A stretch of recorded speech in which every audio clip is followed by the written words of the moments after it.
Hi friends, मी doctor आनंद गवणेकर. सुस्वागत. आज आपण बघणार आहोत कंबरदुखी मॅनेजमेंट आणि ट्रीटमेंट. कंबरदुखी मध्ये काय केलं पाहिजे आणि काय नाही केलं. नेहमी करेक्ट पोझिशन मध्ये बसलं पाहिजे, ज्याला आपण 90 डिग्री बोलतो. प्रयत्न करा. ज्यावेळेला तुम्ही उभे राहता त्यावेळेला तुम्ही तुमचं स्पाईनची अलाइनमेंट प्रॉपर ठेवण्याचा नेहमी प्रयत्न करा. तुम्ही माझ्या स्त्रिया भगिनींना सांगू इच्छितो की तुम्ही हाय हिल्सचे सँडल्स वापरू नका, त्यामुळे तुमचा पोश्चर्स बिघडतो. शक्यतो सपाट सॉफ्ट डॉक्टर चप्पलचा वापर करा. सॉफ्ट मॅट्रेसवर तुम्ही झोपू नका. त्याचबरोबर तुम्ही अचानक वाकून फटकन काही उचलू नका. एकाच पोझिशनमध्ये जास्त वेळ बसू नका.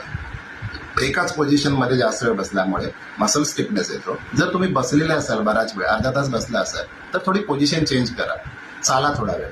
जर तुम्ही कंटिन्यू चालत असाल अर्धा तास पाऊण तास, तर थोडा वेळ बसा 5 मिनिटांसाठी, जोपर्यंत तुमची सूज आणि इन्फ्लमेशन कमी होत नाही. त्याचबरोबर नियमितपणे स्ट्रेचिंग एक्सरसाइज करा. स्ट्रेचिंग एक्सरसाइजमध्ये मी मागील व्हिडिओमध्ये तुम्हाला पोश्चर करेक्शन आणि ते जर तुम्ही नियमितपणे मध्ये मध्ये केला तर तुमचे ॲबडॉमिनल मसल्स खूप स्ट्रॉंग होतात. आठवड्यातून एकदा शुद्ध तिळाच्या तेलाने जर हळूवारपणे तुम्ही मसाज केलात मानेपासून कमरेपर्यंत, तर रक्ताभिसरण क्रिया सुधारू, तुमच्या मसलची कार्यक्षमता. ॲक्यूट स्टेजमध्ये तुम्ही बर्फाचा शेक करू शकता.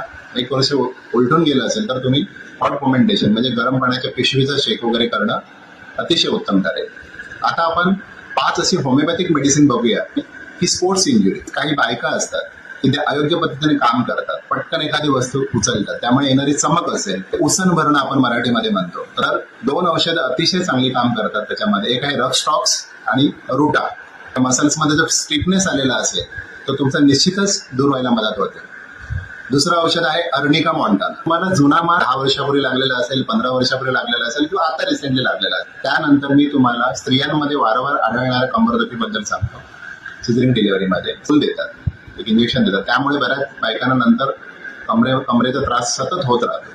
जर तुम्ही प्रेग्नन्सीच्या नंतर 1 आठवड्याच्या आतमध्ये कालिका तर आठवडाभर घेतलं तर पुढे जाणार ही कंबरदुखी तुम्हाला निश्चितच टाळता येईल. नर्व्ह इंजुरीमुळे तुम्हाला मसल्स टाईटनेस येतो, मसल्स विकनेस येतो.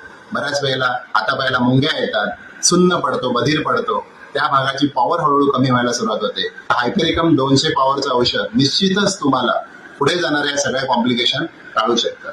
तर ही माहिती तुम्हाला जर आवडली तर लाईक करा. आनंद बरोबर नेहमी स्टे राहा, स्वस्थ राहा.